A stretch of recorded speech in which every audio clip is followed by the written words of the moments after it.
Hello friends, welcome back to my class. ಇವತ್ತಿನ ಕ್ಲಾಸ್ನಲ್ಲಿ ನಾನು ನಿಮಗೆ ಪಾಸ್ಟ್ ಕಂಟಿನ್ಯೂಸ್ ಟೆನ್ಸ್ ಅಂದರೆ ಏನು ಅನ್ನೋದನ್ನು ಹೇಳ್ಕೊಡ್ತಾ ಇದ್ದೀನಿ. ವಾಸ್, ವರ್ ಪ್ಲಸ್ ವರ್ಬ್ಸ್ನ ಬಳಕೆ ಹೇಗಿರುತ್ತೆ ಅನ್ನೋದನ್ನು ಈ ಒಂದು ಕ್ಲಾಸ್ನಲ್ಲಿ ನಾನು ನಿಮಗೆ ತುಂಬ ಸರಳವಾಗಿ ತಿಳಿಸ್ಕೊಡ್ತಾ ಇದ್ದೀನಿ. ನೀವು ಈ ವಿಡಿಯೋ ನೋಡಿದ ಮೇಲೆ ನೋಟ್ಸ್ ಮಾಡ್ಕೊಳ್ಳಿ, ಚೆನ್ನಾಗಿ ಪ್ರಾಕ್ಟೀಸ್ ಮಾಡಿ. ಅದಕ್ಕೂ ಮುಂಚೆ ನಮ್ಮ ವಿಡಿಯೋಗಳ ನೋಟಿಫಿಕೇಷನ್ ನಿಮಗೆ ಬೇಕು ಅಂದರೆ ಸಬ್ಸ್ಕ್ರೈಬ್ ಮಾಡ್ಕೊಳ್ಳಿ, ಬೆಲ್ ಬಟನನ್ನು ಕ್ಲಿಕ್ ಮಾಡಿ ಹಾಗೂ ಲೈಕ್ ಮಾಡಿ. ಪಾಸ್ಟ್ ಟೆನ್ಸಲ್ಲಿ 4 ಟೆನ್ಸ್ಗಳಿವೆ. ಅದರಲ್ಲಿ ಸಿಂಪಲ್ ಪಾಸ್ಟ್ ಟೆನ್ಸನ್ನು ನಾವು ಆಲ್ರೆಡಿ ಕಲ್ತ್ಕೊಂಡಿರ್ತೇವೆ. ಈ ಒಂದು ಕ್ಲಾಸ್ನಲ್ಲಿ ಪಾಸ್ಟ್ ಕಂಟಿನ್ಯೂಸ್ ಟೆನ್ಸನ್ನು ನಾನು ನಿಮಗೆ ತಿಳಿಸ್ಕೊಡ್ತಾ ಇದ್ದೀನಿ. ನೀವು ಎಲ್ಲ ಎಕ್ಸಾಂಪಲ್ಸ್ಗಳನ್ನು ನೋಟ್ ಮಾಡಿಕೊಂಡು ಪ್ರಾಕ್ಟೀಸ್ ಮಾಡ್ಕೊಳ್ಳಿ. Past continuous tense. The past continuous tense shows us that the action was already in progress at a certain time in the past. ಈ ಹಿಂದೆ ಒಂದು ನಿರ್ದಿಷ್ಟ ಸಮಯದಲ್ಲಿ ಕ್ರಿಯೆಯು ಈಗಾಗಲೇ ಪ್ರಗತಿಯಲ್ಲಿತ್ತು ಎಂಬುದನ್ನು ತೋರಿಸುತ್ತದೆ. ಈ ಹಿಂದೆ ಒಂದು ಸಮಯದಲ್ಲಿ ನಡೆಯುತ್ತಾ ಇದ್ದ ಕೆಲಸಗಳು. ಇಲ್ಲಿ ಕೆಲಸ ಪ್ರಾರಂಭವಾದ ಅಥವಾ ಮುಗಿದ ಟೈಮ್ ಗೊತ್ತಿರೋದಿಲ್ಲ. ಈ ಒಂದು ಕ್ರಿಯೆ ಪಾಸ್ಟಲ್ಲಿ ಯಾವುದೋ ಒಂದು ಸಮಯದಲ್ಲಿ ಕಂಟಿನ್ಯೂಸ್ ಆಗಿ ನಡೆದಿತ್ತು ಅನ್ನೋದನ್ನು ನಾವು ಹೇಳುವಂಥ ಸಂದರ್ಭದಲ್ಲಿ ನಾವು ಪಾಸ್ಟ್ ಕಂಟಿನ್ಯೂಸ್ ಟೆನ್ಸ್ನಲ್ಲೇ ಹೇಳಬೇಕಾಗುತ್ತೆ. ಅದರ ಒಂದು ನಡೆದಿರುವಂಥ ಕ್ರಿಯೆನ ನಾವು ಪ್ರೆಸೆಂಟ್ ಟೆನ್ಸ್ನಲ್ಲಿ ಮಾತನಾಡೋದಿಲ್ಲ. ಈ ಥರ ನಡೆದಿತ್ತು, ಆಗಿತ್ತು ಅನ್ನೋದನ್ನು ನಾವು ಮಾತ್ರ ಹೇಳ್ತೀವಿ. ಪಾಸ್ಟ್ ಕಂಟಿನ್ಯೂಸ್ ಟೆನ್ಸ್ನ ಪಾಸಿಟಿವ್ ಸೆಂಟೆನ್ಸ್ ಸ್ಟ್ರಕ್ಚರ್ ಹೇಗಿದೆ ನೋಡಿ. ಸಬ್ಜೆಕ್ಟ್ ಇರುತ್ತೆ, helping verb was, were, V1 plus ING plus ಆಬ್ಜೆಕ್ಟನ್ನು ನಾವು ಇಲ್ಲಿ ಸೇರಿಸಿ ಒಂದು ವಾಕ್ಯವನ್ನು ರಚನೆ ಮಾಡ್ಬೋದು. ಇಲ್ಲಿ I, he, she, it, a person name ಬಂದಾಗ ನಾವು ವಾಸನ್ನು ಹೆಲ್ಪಿಂಗ್ ವರ್ಬನ್ನು ಯೂಸ್ ಮಾಡಬೇಕು. We, you, they plural form ಇದ್ದಾಗ ವರನ್ನು ಯೂಸ್ ಮಾಡಬೇಕು. ಇದನ್ನು ನೀವು ತುಂಬ ನೆನ್ಪಿಟ್ಕೊಳ್ಳಿ. ಇಲ್ಲಿ ವಾಸ್ ಆದಮೇಲೆ ನಾವು ವರ್ಬನ್ನು V1 ಆಗಿ ಮತ್ತು ING ಪ್ರತ್ಯಯವನ್ನು ಸೇರಿಸಬೇಕು. ವಾಸ್ ಪ್ಲೇಡ್ V3 ಸೇರಿಸಿದರೆ ತಪ್ಪಾಗುತ್ತೆ. V3 ಇಲ್ಲಿ ಸೇರಿಸಬಾರ್ದು, ING ಪ್ರತ್ಯಯವನ್ನು ಸೇರಿಸಬೇಕಾಗುತ್ತೆ. ಪಾಸಿಟಿವ್ ಸೆಂಟೆನ್ಸ್ ಎಕ್ಸಾಂಪಲ್ಸ್ ನೋಡಿ.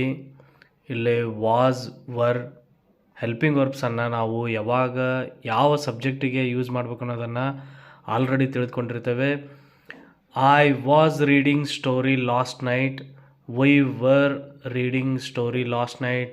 He was reading story. She was reading. It was reading. Kiran was reading. They were reading story last night. ಇಲ್ಲಿ ಯಾವಾಗ ಅಂತ ನಾವು ಹೇಳ್ಬೋದು. Last night, yesterday, this morning, ಈ ಥರ ಏನಪ್ಪ ಅಂದರೆ ಹೇಳಿ. ಆದರೆ ಆ ಒಂದು ಕ್ರಿಯೆ ಯಾವಾಗ ಸ್ಟಾರ್ಟ್ ಆಯಿತು, ಯಾವಾಗ ಎಂಡ್ ಆಯಿತು ಅನ್ನೋದನ್ನು ನಾವು ಈ ಟೆನ್ಸಲ್ಲಿ ಹೇಳಲ್ಲ. ನಾನು ನಿನ್ನೆ ರಾತ್ರಿ ಕಥೆಯನ್ನು ಓದುತ್ತಿದ್ದೆ. ನೋಡಿ, ಇಲ್ಲಿ ಸಿಂಪಲ್ ಪಾಸ್ಟ್ ಟೆನ್ಸ್ಗೆ ಈ ಟೆನ್ಸ್ಗೆ ಡಿಫ್ರೆನ್ಸ್ ಏನಿದೆ ಅಂದರೆ ಅಲ್ಲಿ ಮಾಡಿದೆ ಅಂತ ಹೇಳ್ತೇವೆ, ಇಲ್ಲಿ ಮಾಡುತ್ತಾ ಇದ್ದೆ. ಯಾವುದೋ ಒಂದು ಸಮಯದಲ್ಲಿ ಕ್ರಿಯೆ ಸ್ಟಾರ್ಟ್ ಆಗಿತ್ತು, ನಡೆದಿತ್ತು ಅನ್ನೋದನ್ನು ನಾವು ಹೇಳುವಾಗ ಇದೇ ಟೆನ್ಸಲ್ಲಿ ನಾವು ಹೇಳಬೇಕಾಗತ್ತೆ. ನಾನು ಹೇಳೋದು ನಿಮ್ಗೆ ಅರ್ಥ ಆಗ್ತಿದೆ ಅಲ್ವಾ? ನಿನ್ನೆ ರಾತ್ರಿ ನೀನೇನು ಮಾಡ್ತಾಯಿದ್ದೆ? ಕಿರಣ್, ನಿನ್ನೆ ರಾತ್ರಿ ನೀನು ಏನು ಮಾಡ್ತಾಯಿದ್ದೆ? ಈ ರೀತಿ ಕೇಳಿದಾಗ Kiran was reading story last night. ನಾನು ನಿನ್ನೆ ರಾತ್ರಿ ಕಥೆಯನ್ನು ಓದುತ್ತಾ ಇದ್ದೆ. ಆ ಒಂದು ಸಮಯದಲ್ಲಿ ಕಂಟಿನ್ಯೂಸ್ ಆಗಿ ನಡೆದಿರುವಂಥ ಕ್ರಿಯೆಯನ್ನು ನಾವು ಪಾಸ್ಟ್ ಕಂಟಿನ್ಯೂಸ್ ಟೆನ್ಸಲ್ಲಿ ಹೇಳಬೇಕು. ಹೌದಲ್ವಾ? ಗೊತ್ತಾಯ್ತಲ್ಲ? ನೆಗೆಟಿವ್ ಸೆಂಟೆನ್ಸ್ ಎಕ್ಸಾಂಪಲ್ಸ್ ನೋಡಿ. ಇಲ್ಲಿ ನೆಗೆಟಿವ್ ಸೆಂಟೆನ್ಸ್ ಮಾಡುವಾಗ ಹೆಲ್ಪಿಂಗ್ ವರ್ಬ್ಸ್ ಆದಮೇಲೆ ನಾಟನ್ನು ಸೇರಿಸ್ಬೇಕಾಗತ್ತೆ. ಸಬ್ಜೆಕ್ಟ್ ಆಗಿರುತ್ತೆ ವಾಸ್ ಪ್ಲಸ್ ನಾಟ್ ಪ್ಲಸ್ ವರ್ಬನ್ನು ಸೇರಿಸ್ಬೇಕಾಗತ್ತೆ. I wasn't reading story last night. ಇಲ್ಲಿ ನಾನು ಆ ಒಂದು ಸಮಯದಲ್ಲಿ ಏನೂ ಮಾಡ್ತಾ ಇರಲಿಲ್ಲ ಅಂತ ಹೇಳುವಾಗ ನಾವು ಇಲ್ಲಿ I wasn't reading story last night.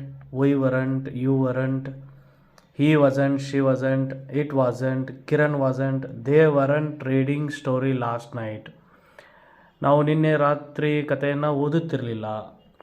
ಓದುತ್ತಾ ಇರಲಿಲ್ಲ, ಆ ಒಂದು ಸಮಯದಲ್ಲಿ ಕೆಲಸವನ್ನು ನಾವು ಕಂಟಿನ್ಯೂಸ್ ಆಗಿ ಮಾಡ್ತಾ ಇರಲಿಲ್ಲ ಅನ್ನುವಂಥ ಸಂದರ್ಭದಲ್ಲಿ ನಾವು ಇದೇ ಥರ ವಾಕ್ಯಗಳನ್ನು ಮಾಡಬೇಕಾಗತ್ತೆ.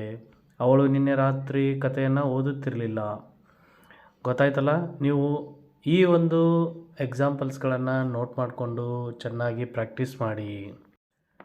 ಎಸ್ ಆರ್ ನೋ ಕ್ವಶನ್ಸನ್ನು ಯಾವ ರೀತಿ ಕೇಳೋದು? Interrogative sentence.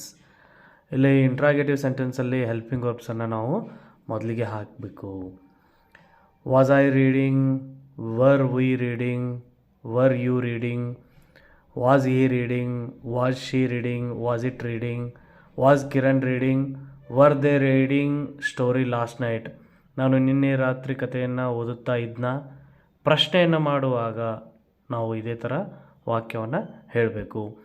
ಇಂಟ್ರಾಗೇಟಿವ್ ಸೆಂಟೆನ್ಸ್ ಆಗಿರ್ಬೋದು, ನೆಗೆಟಿವ್ ಇಂಟ್ರಾಗೇಟಿವ್ ಸೆಂಟೆನ್ಸ್ ಆಗಿರ್ಬೋದು, ಈ ಒಂದು ವಾಕ್ಯದಲ್ಲಿ ನೀವು ಕ್ವಶನ್ ಮಾರ್ಕನ್ನು ಹಾಕಲೇಬೇಕು. ಯಾಕಂದರೆ ನಾವು ಪ್ರಶ್ನೆಯನ್ನು ಕೇಳ್ತಾ ಇರ್ತೀವಿ. ನಾವು ನಿನ್ನೆ ರಾತ್ರಿ ಕಥೆಯನ್ನು ಓದುತ್ತಾ ಇದ್ವಾ, ಅವಳು ನಿನ್ನೆ ರಾತ್ರಿ ಕಥೆಯನ್ನು ಓದುತ್ತಾ ಇದ್ದಳ. ಈ ರೀತಿ ನೀವು ಎಲ್ಲ ಎಕ್ಸಾಂಪಲ್ಸ್ಗಳನ್ನು ಪ್ರಾಕ್ಟೀಸ್ ಮಾಡಿ. ಹೆಲ್ಪಿಂಗ್ ವರ್ಬ್ಸನ್ನು ನಾವು ಮೊದಲಿಗೆ ಬಳಸಬೇಕು ಇಂಟ್ರಾಗೇಟಿವ್ ಸೆಂಟೆನ್ಸ್ನಲ್ಲಿ. ಗೊತ್ತಾಯ್ತಲ್ಲ? ಅರ್ಥ ಆಗ್ತಿದೆಯಲ್ವಾ ನಿಮಗೆ? ಹಾಗಾದರೆ ನೆಗೆಟಿವ್ ಎಸ್ ಆರ್ ನೋ ಕ್ವಶನ್ಸನ್ನು ಯಾವ ರೀತಿ ಮಾಡಬೇಕು? ನೆಗೆಟಿವ್ ಇಂಟ್ರಾಗೇಟಿವ್ ಸೆಂಟೆನ್ಸ್ ಎಕ್ಸಾಂಪಲ್ಸ್ ನೋಡಿ. ಇಂಟ್ರಾಗೇಟಿವ್ ಸೆಂಟೆನ್ಸ್ನಲ್ಲಿ ಹೆಲ್ಪಿಂಗ್ ವರ್ಬ್ಸ್ನ ಬಳಸಿದ ನಂತರ ನಾವು ಸಬ್ಜೆಕ್ಟನ್ನು ಬಳಸ್ತಿದ್ವಿ. ಇಲ್ಲಿ ವಾಸ್ ಆದಮೇಲೆ ನಾಟನ್ನು ಸೇರಿಸ್ಬೇಕಷ್ಟೇ. Wasn't I reading, weren't we reading, weren't you reading, wasn't he reading, wasn't she reading, wasn't it reading, wasn't Kiran reading, weren't they reading story last night. ಇಲ್ಲಿ ನಾನು ಆ ಕೆಲಸವನ್ನು ಮಾಡ್ತಾ ಇದ್ನೋ ಇಲ್ಲೋ ಅನ್ನೋದನ್ನು yes or no ಕ್ವಶನ್ಸನ್ನು, negative yes or no ಕ್ವಶನ್ಸನ್ನು ಕೇಳುವಾಗ ನಾನು ನಿನ್ನೆ ರಾತ್ರಿ ಕಥೆಯನ್ನು ಓದುತ್ತಿರಲಿಲ್ಲವೇ, ನಾವು ನಿನ್ನೆ ರಾತ್ರಿ ಕಥೆಯನ್ನು ಓದುತ್ತಿರಲಿಲ್ಲವೇ, ಅವಳು ನಿನ್ನೆ ರಾತ್ರಿ ಕಥೆಯನ್ನು ಓದುತ್ತಿರಲಿಲ್ಲವೇ, ಕಿರಣ್ ನಿನ್ನೆ ರಾತ್ರಿ ಕಥೆಯನ್ನು ಓದುತ್ತಿರಲಿಲ್ಲವೇ. ಈ ರೀತಿ ನೀವು ಎಲ್ಲ ಎಕ್ಸಾಂಪಲ್ಸ್ಗಳನ್ನು ನೀವು ನೋಟ್ ಮಾಡ್ಕೊಳ್ಳಿ. ನೆಗೆಟಿವ್ ಇಂಟ್ರಾಗೇಟಿವ್ ಸೆಂಟೆನ್ಸ್ ಯಾವ ಥರ ಸ್ಟ್ರಕ್ಚರ್ ಇದೆ ಅನ್ನೋದು ನಿಮಗೆ ಗೊತ್ತಾಯ್ತಲ್ಲ? ಇನ್ನೊಂದಿಷ್ಟು ಎಕ್ಸಾಂಪಲ್ಸನ್ನು ನೋಡಿ, ನಿಮಗೆ ಇನ್ನೂ ಅರ್ಥ ಆಗುತ್ತೆ. ಐ ವಾಸ್ ವೇಟಿಂಗ್, ನಾನು ಕಾಯ್ತಾ ಇದ್ದೆ, ನಾನು ನಿನಗೋಸ್ಕರ ಕಾಯ್ತಾ ಇದ್ದೆ ನಿನ್ನೆ. ಐ ವಾಸ್ ಸ್ಟಡಿಯಿಂಗ್, ನಾನು ಓದ್ತಾ ಇದ್ದೆ, ನೀನು ಬಂದಾಗ ನಾನು ನಿನ್ನೆ ಓದ್ತಾ ಇದ್ದೆ. ದ ಚಿಲ್ಡ್ರನ್ ವರ್ ಶೌಟಿಂಗ್, ಮಕ್ಕಳು ಕೂಗ್ತಾ ಇದ್ದರು. ಇಲ್ಲಿ ನೋಡಿ, ಚಿಲ್ಡ್ರನ್ ಅನ್ನೋದು ಇಲ್ಲಿ ಪ್ಲೂರಲ್ ಫಾರ್ಮ್ ಆಗಿರುತ್ತೆ. ಹಾಗಾಗಿ ನಾವು ಇಲ್ಲಿ ಹೆಲ್ಪಿಂಗ್ ವರ್ಬನ್ನು ವರನ್ನು ಯೂಸ್ ಮಾಡಿರ್ತೀವಿ. ನಾನು ಈ ವಿಡಿಯೋದಲ್ಲಿ ಮೊದಲಿಗೆ ಹೇಳಿದ್ದೇನೆ ವಾಸ್ ಮತ್ತು ವರ್ ಯಾವ ರೀತಿ ಬಳಕೆ ಮಾಡಬೇಕು ಅನ್ನೋದನ್ನು. ಪ್ಲೂರಲ್ ಫಾರ್ಮ್ ಇದ್ದಾಗ ನಾವು ವರನ್ನು ಯೂಸ್ ಮಾಡಬೇಕಲ್ವಾ. ದೇ ವರ್ ವರ್ಕಿಂಗ್, ಅವರು ಕೆಲಸ ಮಾಡ್ತಾ ಇದ್ದರು. ಶಿ ವಾಸ್ ಈಟಿಂಗ್, ಅವಳು ತಿನ್ನುತ್ತಿದ್ದಳು. ಹಿ ವಾಸ್ ವಾಚಿಂಗ್, ಅವನು ನೋಡುತ್ತಿದ್ದ. ವೈ ವರ್ ಪ್ಲೇಯಿಂಗ್, ನಾವು ಆಡುತ್ತಿದ್ದೆವು. ಐ ವಾಸ್ ರೈಟಿಂಗ್, ನಾನು ಬರೆಯುತ್ತಿದ್ದೆ. ದೇ ವರ್ ಲಾಫಿಂಗ್, ಅವರು ನಗುತ್ತಿದ್ದರು. ಶಿ ವಾಸ್ ವಾಷಿಂಗ್, ಅವಳು ತೊಳೆಯುತ್ತಿದ್ದಳು. ಇಲ್ಲಿ ನೋಡಿ, ಕನ್ಫ್ಯೂಷನ್ ಏನಿಲ್ಲ, ಯಾಕಂದರೆ ಇಲ್ಲಿ present continuous tense, past continuous tens.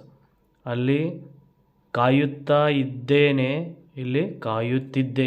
ಆಗ ಕಾಯುತ್ತಿದ್ದೆ, ಈಗ ಇದ್ದೇನೆ ಅನ್ನೋದು ಇಲ್ಲೇನಪ್ಪ ಅಂದರೆ ಪ್ರೆಸೆಂಟ್ ಕಂಟಿನ್ಯೂಸ್ ಟೆನ್ಸ್ ಅಂತೇಳಿ ನಾವು ಅರ್ಥ ಮಾಡ್ಕೋಬೇಕು. ಯಾಕಂದರೆ ಯಾರ್ಯಾರೆಲ್ಲ ನೀವು ಆ ಟೆನ್ಸನ್ನು ನೋಡಿಲ್ಲ, ಹೋಗಿ ನೋಡಿ. ಇಲ್ಲಿ ನಾನು ಅವಾಗ ಆ ಕೆಲಸವನ್ನು ಮಾಡ್ತಾ ಇದ್ದೆ ಅನ್ನೋದನ್ನು ಮಾತ್ರ ನಾವು ಹೇಳ್ತೇವೆ. ನೋಡಿ, ನಾನು ಆ ಕೆಲಸವನ್ನು ಇವಾಗ ಮಾಡ್ತಾ ಇದ್ದೇನೆ ಅಂದರೆ ಅದು ಪ್ರೆಸೆಂಟ್ ಕಂಟಿನ್ಯೂಸ್ ಟೆನ್ಸ್. ನಾನು ನಿನ್ನೆ ಆ ಕೆಲಸವನ್ನು ಮಾಡುತ್ತಾ ಇದ್ದೆ, ಅದು ಪಾಸ್ಟ್ ಕಂಟಿನ್ಯೂಸ್ ಟೆನ್ಸ್. ಗೊತ್ತಾಯ್ತಲ್ಲ ನಿಮಗೆ? ತುಂಬ ಸರಳವಾಗಿ ನಾನು ಈ ಒಂದು ಟೆನ್ಸನ್ನು ತುಂಬ ಎಕ್ಸಾಂಪಲ್ಸ್ ಮೂಲಕ ನಿಮಗೆ ತಿಳಿಸ್ಕೊಟ್ಟಿದ್ದೇನೆ.